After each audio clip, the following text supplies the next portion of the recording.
Dinosaur के इन बच्चों ने 10 दिनों से खाना नहीं खाया है। उनके पिता ने अपने मुंह की सारी घास उगल दी।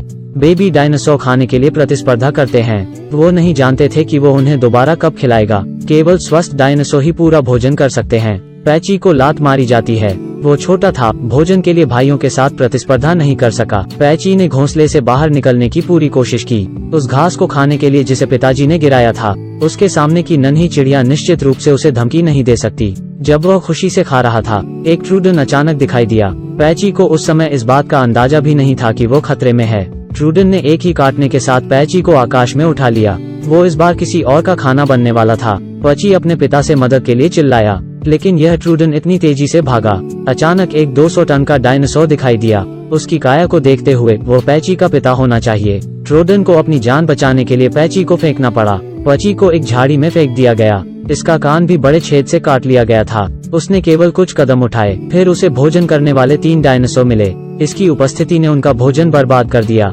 खाना उनके मुंह तक पहुंच ही गया, इसलिए उन्होंने अपना लक्ष्य बदलकर पैची कर लिया। वो बहुत बदकिस्मत है, बस बच गया लेकिन फिर फंस गया। सौभाग्य से लड़के को बचाने के लिए पैची के पिता फिर से प्रकट हुए। डायनासोर के बच्चे बड़े हो रहे थे। पिताजी उन्हें अपना खाना बनाना सिखा रहे थे। पैची के भाई ने पेड़ को लगभग गिरा दिया। इतना अच्छा भाई देखकर पैची भी खुद को साबित करना चाहता था। उसने एक पौधे को गिराने की कोशिश की। वो न केवल पेड़ों को गिराने में असमर्थ था, लेकिन खुद को भी पेड़ पर लटका लिया। पैची को शक हुआ कि क्या दोनों भाइयों के एक ही पिता हैं। एक दिन तितलियों से खेलते हुए पैची ने जुनिपेरो नाम का एक डायनासोर देखा। ऐसे खूबसूरत साथी से मिलकर पैची तुरंत जुनिपेरो से परिचित हो गया। उन दोनों को बात करने में मजा आ रहा था। तब जुनिपर की माँ दिखाई दी। वो अपनी बेटी को जल्दी प्यार में पढ़ने देने के लिए राजी नहीं हुई, तो जुनिपर अपनी माँ के साथ चली गई। तभी से पैची रोज यहाँ आ जाता है। उसने जुनिपर को फिर से देखने की उम्मीद की, लेकिन एक कौवा दिखाई दिया और पैची से कहा कि गर्मी लगभग खत्म हो चुकी है। वो सभी दक्षिण में चले गए हैं। सर्दियों में भोजन दुर्लभ है, इसलिए उन्हें दक्षिण की ओर जाना पड़ा। कई दिनों के बाद बादलों ने आसमान को ढक लिया। मौसम तेजी से बदला। गर्मी भीषण थी। बिजली अचानक एक बड़े पेड़ से टकरा गई और आग भड़क उठी। उनके पास आराम करने का समय नहीं था। सब भाग गए, लेकिन बाहर अत्याचारियों से घिरा हुआ था। यह 2 खोए हुए बच्चे कहाँ जाएं?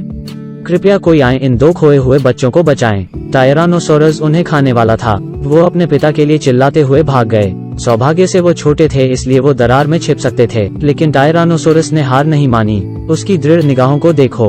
उसने इन दोनों बच्चों को खाने की ठानी। पैची के पिता अत्याचारी को भगाने के लिए दौड़ पड़े। हालांकि यह मामूली चोट थी। टायरानोसोर अभी भी उनके प्राकृतिक दुश्मन थे। पैची बंधुओं ने यह दृश्य देखा। अगले दिन आग बुझ गई।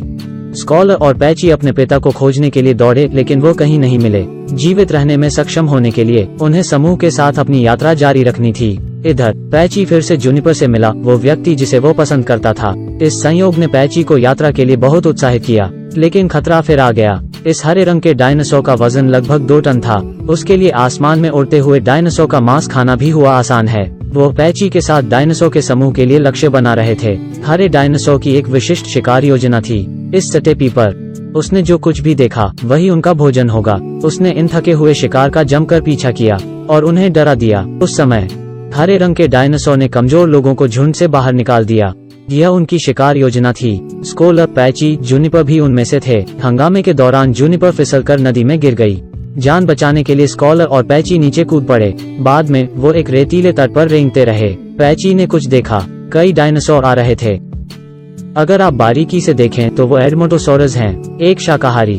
तो वो डायनासोर के इस झुंड में शामिल हो गए। रात में पैची और जुनिपर बात करने के लिए एक शांत जगह खोजना चाहते थे। तभी कुछ मुर्गे ने उन पर ध्यान दिया। सौभाग्य से वो सर्वाहारी थे। वो दांतहीन थे, यह साबित करने के लिए कि वो एक आदमी है। पैची ने मुर्गे की टांग पकड़ ली और मौत के डर से उसे भगा दिया। एक साथ काम करके वो आपदा से बच गए। यहाँ पैची और जुनिपर ने एक विशेष दृश्य देखा। रंगीन अरोरा। इतने तेजस्वी अरोरा के नीचे उनके डायनासोर थे। झुंड खोजने के बाद डायनासोर द्वारा उनकी देखभाल की गई। समय गुजरता गया। जल्द ही यह फिर से गर्म होगा। डायनासोर फिर उत्तर की ओर चले गए। कुछ महीनों के बाद पैची भी वयस्क आकार में पहुंच गया। डायनासोर का नेता अब पहले जैसा नहीं रहा, इसलिए उन्हें एक नया नेता चुनने की जरूरत थी। स्कॉलर ने जिज्ञासावश कोशिश करने का फैसला किया। अपनी वर्तमान ताकत के साथ इसे कई बार मारा और इसने पुराने नेता को जीत लिया। फिर स्कॉलर नया नेता बन गया। यह पहली बार था जब स्कॉलर ने झुंड के लिए मार्ग का नेतृत्व किया। इसने झील पर बर्फ के पार झुंड का नेतृत्व किया। ध्यान रहे, बर्फ फटने वाली थी। पैची को अचानक एहसास हुआ कि वो समय बसंत के स्वागत का मौसम है। सारा झुंड बर्फ पर चल रहा था। कुछ नहीं हुआ तो, पर कुछ तो होने वाला है। उसने झट से इस खबर की सूचना स्कॉलर को दी, लेकिन क्योंकि वो अभी नेता बना था, स्कॉलर ने पैची की बात नहीं मानी। कुछ होने वाला है। बेचारे डायनासोर पानी में गिरे। पैची ने जल्दबाजी में सभी को पीछे मुड़ने के लिए कहा। वो झील से बचने के लिए पहाड़ के नीचे खड़े थे, लेकिन बहुत कम जगहों के कारण जल्द ही ये अंतरिक्ष से बाहर हो गया। पैची ने एक पल के लिए सोचा। उसने पास के पेड़ों को गिरा दिया, फिर रास्ते खोजने के लिए पेड़ों का पीछा किया, खतरे से बाहर। लेकिन स्कॉलर ने ऐसा नहीं सोचा था। उसे बहुत गुस्सा आया। स्कॉलर ने सोचा कि पैची नेता की स्थिति को चुनौती दे रहा है। लगता है कि यह झील के दूसरी तरफ है। नहीं, इसने पैची का पीछा किया। स्कॉलर बड़े भाई थे, लेकिन उसने अपने भाई को इन डरावनी निगाहों से देखा। मुझे डर है कि यह पैची को मारने वाला है। बिना कुछ कहे वो पैची पर पहुंच गया। स्पष्ट रूप से पैची स्कॉलर के लिए कोई मुकाबला नहीं था। एक पेड़ गिर गया और पैची से टकरा गया। जूनिपर करीब आकर पूछना चाहती थी, लेकिन स्कॉलर ने उसे रोक दिया। जूनिपर ने कहा कि वो उसका भाई था। मेरा कोई भाई नहीं है। अंत में जूनिपर को बाहर कर दिया गया। पलक झपकते ही रात हो गई। मुर्गों ने पैची को देखा। शायद उनका जीवन यहीं समाप्त हो गया।